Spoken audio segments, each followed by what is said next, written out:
હાથમાં તમને બધી માહિતી પૂરી પાડી। સવાલ એ થાય છે, નર્મદા જિલ્લો એ દેશનો અતિ પછાત જિલ્લો છે। તમે શિક્ષણમાં પણ જોયું હશે તો નર્મદા જિલ્લો પછાત છે। છેલ્લા માર્ચ મહિનાથી સિકલ સેલ એનેમિયાના લાભાર્થીઓને હજુ ગ્રાન્ટ ન હોવાના કારણે એમને સહાય મળી નથી। અહીંયા કુંવરબાઈના મામેરામાં સહાય હજુ મળી નથી। અહીંયા કુપોષિત બાળકોના ફૂડ બિલ મંજૂર થતા નથી। અધિકારીઓ દ્વારા એવું જણાવવામાં આવે છે કે ગ્રાન્ટ નથી। અને એક બાજુ આ તમામ કાર્યક્રમોમાં 3,000ની ડીશો અધિકારીઓને લંચમાં અને ડિનરમાં જમાડવામાં આવે છે। કરોડો રૂપિયાની ચા પીવડાવેલી છે। 48 લાખ રૂપિયાનું એક કાર્યક્રમમાં પાણીનું બિલ છે। તો આવા બુફેના બિલ લાખોમાં છે, બસોના બિલ 6 કરોડ રૂપિયા છે, સ્ટેજના બિલ 10 કરોડ રૂપિયા છે। તો જે ટ્રાઇબલના વિકાસ માટેનું બજેટ આવે છે, અધિકારીઓ એમના લાગતા વળગતાઓની એજન્સીઓને બારોબાર ટેન્ડરો આપીને કરોડો રૂપિયા ટ્રાઇબલના બજેટમાંથી વાપરી રહ્યા છે।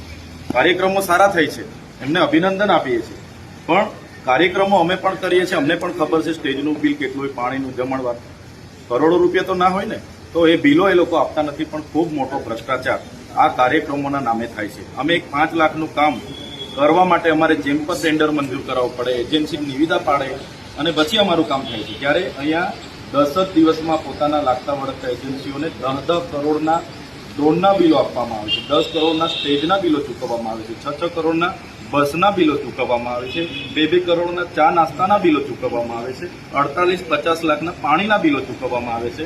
જો આ જ રીતના નર્મદા જિલ્લાનું બજેટ સરકારી કાર્યક્રમોમાં પૂરું થશે તો બાળકો માટે આપણે કુપોષણ કઈ રીતના દૂર કરીશું, સિકલ સેલ કઈ રીતના દૂર કરીશું, શાળાઓના ઓરડાઓ કઈ રીતના બનાવીશું, આંગણવાડીઓ કઈ રીતના બનાવીશું। એટલે આ બહુ ગંભીર બાબત છે। એટલે ટ્રાઇબલનું બજેટ જે સરકારી કાર્યક્રમોમાં વપરાય છે, પ્રજાના ટેક્સના દિવાળીઓ થાય છે, એનાથી અમે નારાજ છીએ। એ બાજુ તમે અભિનંદન પણ આપી રહ્યા છો સરકારને કાર્યક્રમો સારા કરવા। હા, બાજુ આ બધી વાત તો ચોક્કસપણે કહેવા માંગુ છું, જે પણ કાર્યક્રમો કહે આજ દિન સુધી કોઈ બિરસા મુંડાજીની જયંતિ નહોતા મનાવશું। વડાપ્રધાન આવ્યા એમને અમે આવકારીએ છીએ।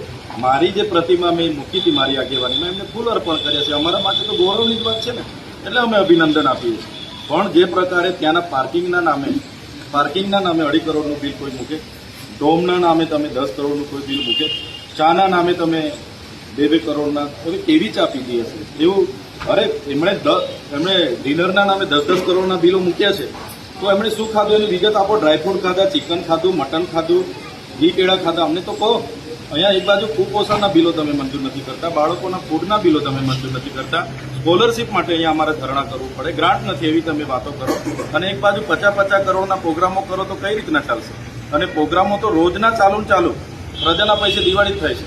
એટલે પ્રજાએ જાણવું પડશે નર્મદા જિલ્લાનું જે પણ બંને કાર્ય